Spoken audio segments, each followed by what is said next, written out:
बहुत समय पहले की बात है। एक राज्य में एक धूर्त सौदागर रहता था। वह अपनी चतुराई और चालाकी से लोगों को धोखा देकर उनका धन हड़प लेता था। उसी राज्य में एक नेक दिल बादशाह और उसकी बुद्धिमान शहजादी रहते थे। शहजादी अपने ज्ञान और न्यायप्रियता के लिए प्रसिद्ध थी। एक दिन सौदागर ने एक गरीब किसान को ठग लिया और उसकी सारी संपत्ति ले ली। किसान ने अपनी व्यथा बादशाह के दरबार में सुनाई। बादशाह ने उस सौदागर को दरबार में बुलाया। सौदागर अपनी चालाकी पर बड़ा गर्व करता था, इसलिए उसने सोचा कि वह आसानी से बादशाह को भी धोखा दे देगा।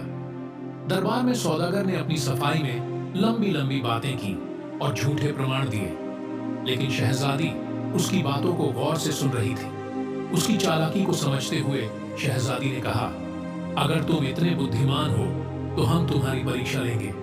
अगर तुम इस परीक्षा में पास हुए तो तुम्हें निर्दोष मान लिया जाएगा। शहजादी ने सौदागर को 3 कठिन सवाल दिए। 1. ऐसा कौन सा सच है जो झूठ लग सकता है? दूसरी, ऐसी कौन सी चीज है जो तुम्हारे पास होते हुए भी तुम्हारी नहीं है? तीसरा, ऐसा कौन सा काम है जिसे करने के बाद तुम बच नहीं सकते? सौदागर ने बहुत सोचने की कोशिश की, लेकिन वह इन सवालों के उत्तर नहीं दे पाया। हार मानते हुए उसने स्वीकार किया कि उसने किसान को धोखा दिया था। शहजादी ने कहा, पहला सच यह है कि धोखेबाज को हमेशा लगता है कि वह जीत जाएगा, लेकिन सच्चाई उसके विपरीत होती है। दूसरा, दूसरों का धन तुम्हारे पास होते हुए भी तुम्हारा नहीं है।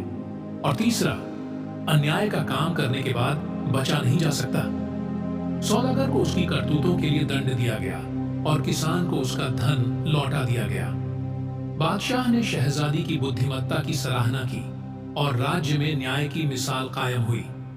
इस तरह धूर्त सौदागर अपनी चालाकी के कारण ही फंस गया और शहजादी की बुद्धिमत्ता की प्रशंसा पूरे राज्य में फैल गई। दोस्तों, यह कहानी कैसी लगी आपको कमेंट करके जरूर बताइए, और चैनल पर नए हैं तो चैनल को सब्सक्राइब जरूर करें, अपने दोस्तों को शेयर भी कीजिए।